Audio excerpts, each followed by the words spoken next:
All right, Larry, hope everyone is settled in for a great Draft Champions contest. Here, lucky to witness it. I'm Brandon Gaudin with Charles Davis. These guys that you see on your screen, they won't be witnessing. They will be participating in what should be an excellent game. Let's get down to the field. It's time for kick.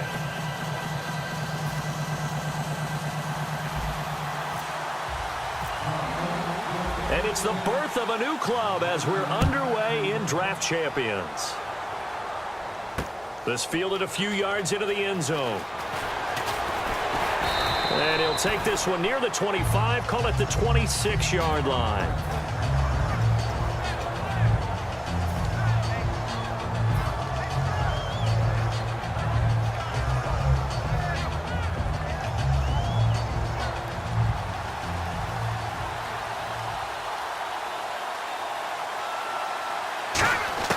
Here's McCoy. Caught on the right side, Reed. Give him a couple on the catch. It's 2nd and 8. Well, the strategy was evident there. Get it to your tight end and make it a one-on-one play with a cornerback. Who's usually going to win that one? The tight end, but not there. Not in this situation. How about the corner defeating that logic and making a really nice tackle? On the ground, this is Jalen Richard, and he stopped immediately there. They'll lose a yard, and it brings up 3rd. So a 3rd and 9, and 6 defensive backs out there in the dime. Patrolling the passing lanes. Flush to his right. And he hits his man, Matthews. And he brings this up to the 46, good enough for the first. A good pickup there of 20 yards. So after that big gain, let's see what else the offense has up its sleeve. Now McCoy. And Matthews has it right side. 7 yards, the pickup on the pitch and catch. When you see zone defense and you know you've got a drag route on as your primary call, you've got to be really careful as a passer about how far you let your guy go because he might wander into some tough coverage.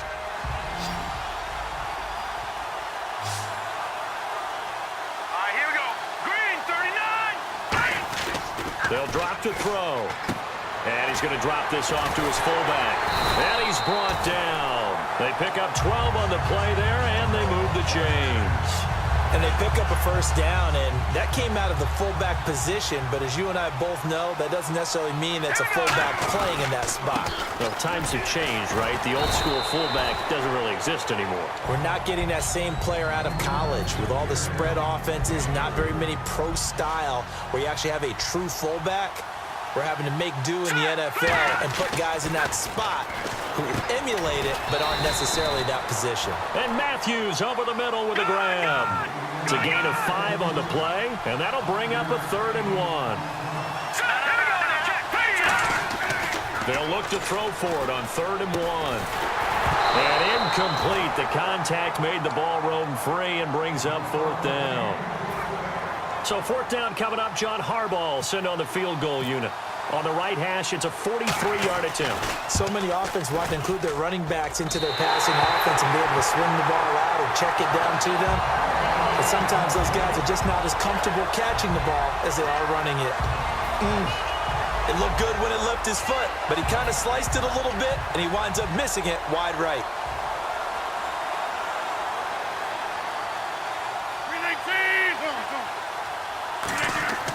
Rodgers now on 1st down. And this one complete to Jermaine Gresham. And he's finally taken down, but not before getting across midfield and across the 45-yard line. And there's a completion to the tight end. And look at the size of these players nowadays. At that spot, 6'4", 6'5", and up.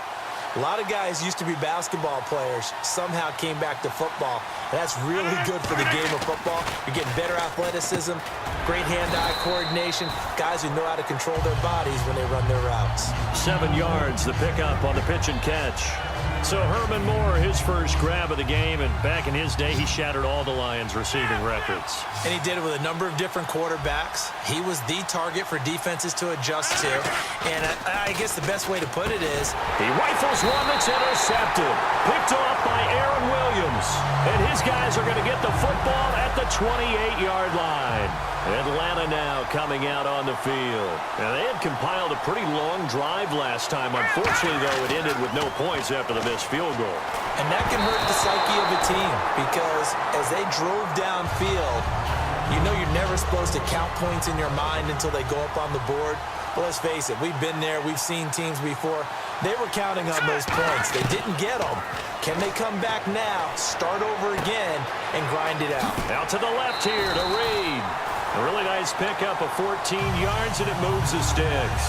So here we go, 1st and 10 now. When you execute a drag or a crossing route really well and give them a chance to let it develop a little bit, you can gain some significant yardage hitting your tight end on that one. He's just going to dump this one off to his fullback out of the backfield. Call it a pickup of 7, and that'll make this a 2nd down. It's interesting because when I'm watching college football and I'm evaluating guys for the draft now, my list of fullbacks, pure fullbacks, it's a very short list. I'm probably evaluating more punters and kickers now than I am fullbacks, but it doesn't matter what you call the position, it's who you put there, and there we saw completion. Here's McCoy. And he finds the tight end, Reed. And he's able to get this one down to the 40-yard line. It's a 10-yard pickup, and it moves the chains. And the offense lining up 1st and 10. Here we go now. They'll look to throw again. Caught on the right side, Reed. And brought down, but not before they're inside the 25. It's a pickup of 16 there, and it'll lead to a new set of downs. Offense comes to the line now, 1st and 10. Now McCoy. And that'll be incomplete. Jordan Reed was the intended target, and that'll bring up 2nd down. So incomplete on 1st. Let's see what 2nd down has in store. Off the play fake, he'll look to throw. Wright's got it.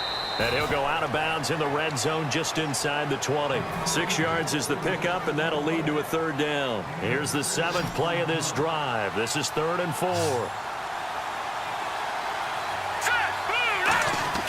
Back to throw again. And he hits his man, Matthews. And he's able to pick up the 1st before he's brought down inside the 5 at the 4. Would it be safe to say that as precise as routes are supposed to be run in the NFL, maybe they're not quite as precise in college ball? That's accurate, yeah. And I think we saw a college route in the NFL there. Just find the soft spot, find the dead zone, and find the 1st down. And that's what he just did. They're able to get a couple here, but won't get across the plane as they stop him right around the 1. Well, it's been the air game that's taken them down on this drive before they finally turned around and handed it off on the last play. And now they're looking for the big boys to get him in the end zone. Couldn't do it there. It'll be interesting to see. Offensive lines had to pass block a lot on this drive. Will they be able to revert and fire out and create some space in the run game? 2 minutes remain in a scoreless 1st half. We're back to New Orleans after this. Going to give this time to the tailback. They'll lose a yard that time, and that's going to lead to a 3rd down. From back at the 2, here's 3rd and goal. And now they're in the hurry up. Watching that, Marty. Over. All right, now, look at 56. Look at no. Check. They'll go to the air here on 3rd and 2. And he couldn't hang on to it through the contact. Incomplete. So out comes a field goal team now for the 2nd time here today. From the right hash at a bit of a tight angle. After all the preparation, all the practice, a play like that will absolutely break your heart. They had everything they wanted, just unable to complete it. In the end zone, a big-time drop. And, Charles, they get the field goal. Took him a dozen plays, though. Work with me on this one. You know what I'm about to say, right? Bend but don't break. That's what came into play here for the defense. 12 plays were run at them. They only gave up 3 points. In a lot of ways, that's a win for the defense. Philadelphia getting set to take the field. Looked like they had something going last drive. Then the interception happened. Will they recover? The memory they need to keep with them is that they did have something going. They were moving the ball on offense, had a nice sequence going. Don't worry about the other part. You can't get that back. Just Just go back to what you were doing well before. I thought you were going to say they need to have no memory, but remember the good part, forget the bad. I like that even better. Second down following the incompletion. Back to the air on second down. It's Rodgers. No, he almost had it. Already with one interception, just missing his second there. Well, he just threw an interception last drive, nearly another pick. And things aren't very even right now, are they? It's a little bit sloppy out there, isn't it? It's kind of different driving on those paved roads and those country roads that have those potholes in them, isn't it? Because that's the way this game's going right now. And that's caught inside the 30. Touchdown, Philadelphia. Victor Cruz taking it in. And the Eagles have taken the lead. And when a Hail Mary is completed for a touchdown pass like that, I think any defensive coordinator just puts their face right into their hands. I don't think there's any doubt about it, and I don't have stats in front of me. I don't have the empirical numbers that say that in recent years the Hail Mary pass has been completed more than it has been, but it feels that way, doesn't it? And I know the defenses are spending more time on it. I think the biggest mistake they make is that they play everything from behind the receiver. I think they've got to start getting people in front as well to try and knock the ball away. Atlanta now coming out on the field. And last time they got 3 points, but it was a chip shot field goal. And when you go to the sideline after a chip shot field goal, maybe the offense not too happy. It's a balancing act, isn't it? Because you're exactly right. They're none too pleased that they didn't punch it in for 6 points. But they also have to remember they did put points on the board. 3 points is 3 points. And in this league, you take points when you can get them. Not easily done. Complete to right. And he's going to get this one across the 30-yard line. Never make the mistake that the slot receivers, especially the little guys like we're watching here, are just quicker than fast. A lot of them combine quickness and speed, and they catch a lot of footballs, as we just saw there. And his throw's going to be incomplete.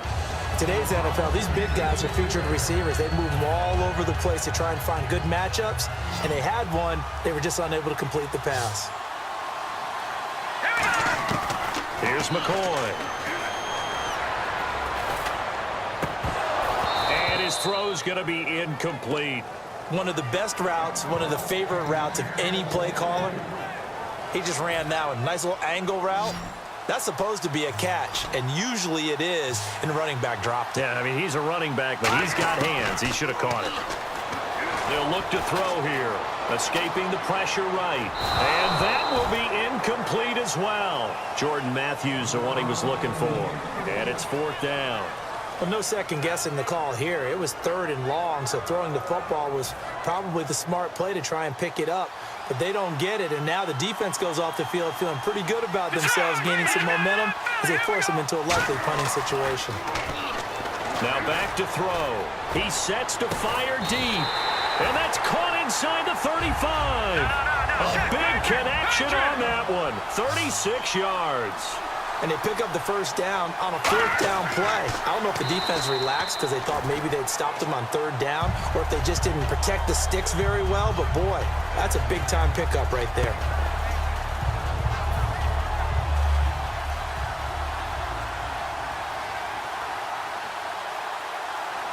They come up in an offset eye. Now McCoy. He's going to go up top for the end zone. And this one is incomplete. So we've reached halftime here in a 4-point game as we send you over to our headquarters in Orlando, where we check in with Larry Ridley for our EA Sports Halftime Report. Both teams appear ready for the fight ahead, and we resume action here in quarter number 3. A very interesting call and one that backfires. I know they're losing, Charles, but boy, to start the second half with the onside kick, risky. Felt like a sense of urgency from their side, coupled with, you and I both know the special teams coordinators, they sell their key plays each and every week to the head coach, don't they? I guarantee he's been selling this one. We can get it, coach, we can get it. And that came together with that sense of urgency you talked about. That was a nicely run slant route, and what the receiver's trying to do is make the defender think he's going upfield for a deeper route, and then breaks it off, usually after about 3 to 4 steps, and cuts towards the middle of the field. And now what he's trying to do is use his body to keep the defender away from the football and give the quarterback a really nice target. Caught right side, Gresham. 5 yards on the catch there, brings up second down. How about the timing on that one? Boy, they were in sync, weren't they? 3-step drop, ball's out of his hands, right to the tight end. Nice completion, just like they do it in practice. Here's Rodgers. And he'll take it down here just shy of the 15 at the 16-yard line. It's a pickup of 6 and good enough to move the chains. Fresh set of downs here.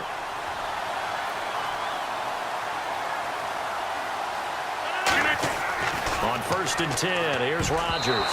And the tip there altered the ball flight, and it falls incomplete. It'll be second down. A pretty good coverage there, and both of these defenses, they've had good coverage throughout this one. No doubt about it, and in today's NFL, where we're used to a bit more scoring, this feels almost like a well-pitched game in baseball on both sides, where the tension continues to build. Who's going to make the big play? Down here in the red zone, you know your tight end's going to be a favorite target. Couldn't hang on. And sometimes they just have to get out of their own head because they understand how tight windows are there and how many bodies are there. And sometimes they just overthink it and don't catch the ball. 6 yards on the pickup, and that's going to bring up a 4th down. So with 4th down looming, Dan Quinn sends out his field goal unit. And the 12-year veteran knocks it right through.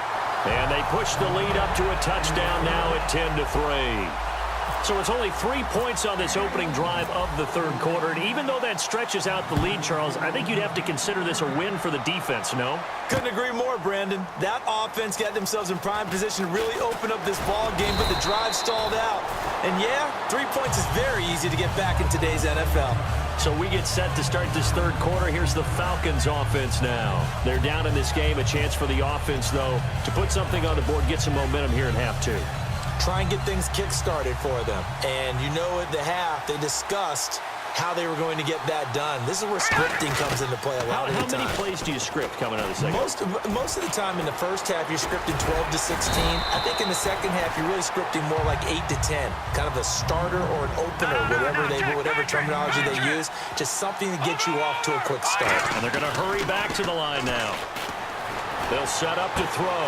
Oh, he's got a man wide open, complete. Touchdown, Falcons.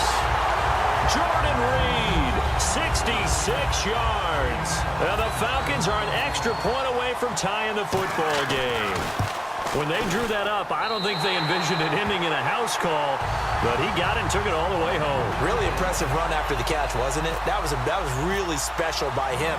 But let's face it, in today's NFL, those tight ends are often former wide receivers or maybe even sometimes bigger running backs. They just put them in a position to get a great matchup and make plays like that.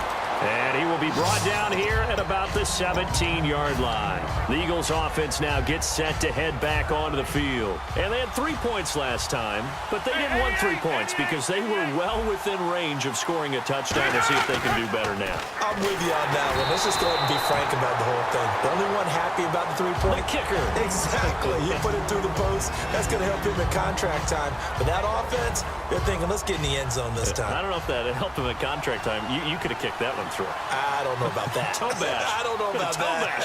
Super toe. Throwing is Rodgers. And Gresham's got it over the middle. And they finally get him down, but not before he reaches the 34. A big play there for Philly. 49 yards. So after that big play, let's see if they can catch their defense maybe on their heels. They come up in an offset eye. They'll give it to him right up the gut. And he'll get this down to about the 30, 31-yard line. 2 yards on the pickup there. It'll be 2nd and 8. That's a good play by the guys on the defensive side of the ball. Held him to a gain of 2. And that changes the playbook a little bit now for the guy calling plays. 2nd and 8. Now he's got to probably think about going to the air instead of maybe staying with the ground game. They need to get this to the 24 on 3rd down.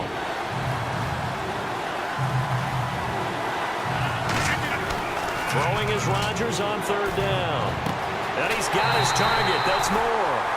It's a gain of 20 and picking up the first.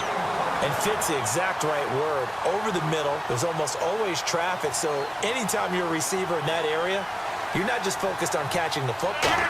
You're wondering where the collision's going to come from, right? Because there's almost always someone there able to concentrate, catch it, and even added a little extra at the end with a short run.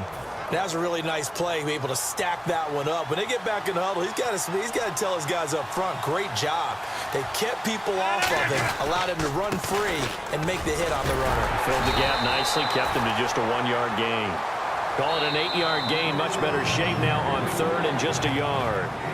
Back now here live in New Orleans. All even as we get ready to start the 4th. This will be play number 7 on the drive. 3rd and a yard. They'll give it to him right up the gut. And this will result in him losing yardage. Back to the 3. A loss of a yard, and it brings up 4th. So now one of the biggest kicks of the night is forthcoming. This to break our 4th quarter tie. And Scobie's kick is good. And they will take the lead at 13-10. So the drive here ends with a field goal, and that does give them the lead, but this one is still a long ways from over. And you love to be able to look up at the scoreboard and see that you're out in front, but then you take one look across the field and see that offense is raring to come back out, and you think, I don't know that field goals are going to be enough to get us home. Atlanta now coming out on the field, and they're hoping to capture some of that magic they had last time out when they were able to put together a scoring drive, but they're still down here, Charles. Not the major concern, though, because of what you talked about. They scored the last time out. They feel good about themselves. They feel like their game plan is now in effect. They know how to attack and what plays they want to put together. But they've got to keep it moving in the right direction because, as you did note, they are down on the scoreboard. Coaches always harp on the quarterback reading the defense and getting it to the open man.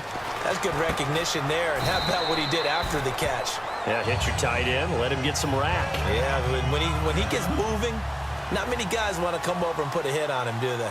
So an excellent throw and an excellent catch there. Zone coverage, which means you just have to find the open areas in between defenders.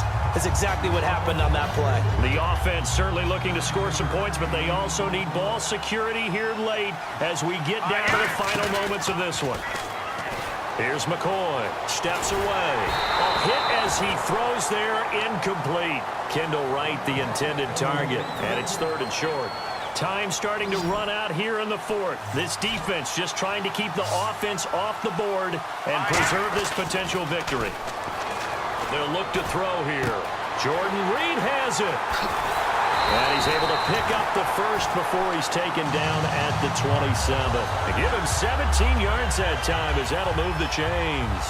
And Brandon, from our time in college football, where receivers weren't running the traditional NFL route tree, one thing they did learn, find open areas, find soft spots, and set up and catch the ball. And I think we just saw that there. Yeah, we saw that indeed, picking up the first. And they're going to speed things up here. Now McCoy. And Reed with it over the middle. Time for a break. We're back to see what happens after this. 7th play of the drive now as they come up on a 3rd and 3. He's back to throw. And nearly intercepted there. That would have been ball game if he had clenched it and caught it. Instead, it gives him one more chance here on 4th down. So on here is Josh Scobie in a pressure spot. On the left hash mark, this a 38-yard attempt. And Scobie's kick is good. And we are all tied here in the final stages. So now then, it's a big kick there to get this game back to even. Now the worry is, did you leave too much time on the clock? Because another field goal could still do you in. Brandon, we're going to see right here. I would expect that after the kickoff, this offense is going to come out throwing. So those first few plays are going to be the key. And the decision to bring it out is going to cost him about 7 yards all told as he's taken down back shy of the 20. Here comes Eagle offense now as they get set to take over here. And after the field goal last time, we'll see what they can get here. At least they got points out of the last drive, Charles. I never met an offensive coach that didn't want to drive to end with a kick. Most of them wanted to end with a PAT, right? In this case, a field goal, they'll take it way better than the alternative, which is a punt. Yeah, but you met fan bases that wanted that weren't happy with that field goal. I haven't met a fan base yet that wants to drive to end with a kick, other than the extra point. That's it. To throw is Rodgers. And Gresham has it left side. And he'll maybe get back to the line of scrimmage, but no more than that. They'll lose a yard, and it brings up third. If you're a selfish player and you're throwing the ball, you're cool with the completion. Maybe not so cool with the yardage loss, though, huh? Yeah, you went backwards on the yardage. Hey, it kind of works like a sack. And this is going to be intercepted. Picked off by Sam Shields. And they take over. They'll set up shop at the 46-yard line. Atlanta now coming out on the field. They're on the outskirts of field goal range here in a tie game with a little time. So how do you handle this? What do you do here, Charles? Everybody wants to pick up as much yardage as possible. But the weird part is for field goal kickers, being in really close sometimes puts more pressure on them because it's much more of a position kick as opposed to just going ahead and letting it out and letting it thump. A lot of guys like a little bit of distance because you know they can handle it, and it's a more natural swing of the leg. So maybe getting inside the 20, not that big of a deal. Not that huge of a deal. Sometimes that messes you up with the angles depending on which hash mark you're kicking from. When the 4-3 defense is functioning really well, you know he stays what we call clean and no one gets to him. The guy playing the middle linebacker position, the guy we call Mike, that means the defensive front is eating up all the blocks and just let him go to the football and make a play. A little football 101 there. You just see the receiver try to run down the defender, meaning he goes right at him and really trying to move him a little bit towards the center of the field so he can put his foot in the ground and break to the out, to the sideline, and make a catch. They're going to hurry back to the line now. They're going to look to throw. A strong running. And this is caught. A spectacular one-handed grab there. They give him 14 yards that time and a fresh set of downs. That was a terrific catch. I mean, to go up there and get it one-handed like that, but I almost want to go into that riff about back in my day, the gloves weren't quite like this. When did gloves really become prevalent, just in general? I think in the 80s. I think as we started to move through the 80s, especially as we got towards the latter part of that. But a lot of those were really like baseball batting gloves to begin with not much of a tacky area on the glove. In fact, there was none. I actually remember in cold weather games wearing the old scuba gloves, which you'd wear in the diving, but they would split too easily in the course of a game. Then the glove manufacturers got smart and started adding to it. And here we are today. Fielded about a yard deep. Shrugs the tackle. Nice. And he'll take it back to about the 19-yard line. Well, this one, partner, was fun down to the very end. They got the points late, right before the whistle. Then the ensuing kickoff. They were hoping for magic on the other side, but couldn't get that spark. Fun if you won. And fun for us because we got to watch it and call it. That magic that you were talking about didn't occur at the end, but what a game all the way through.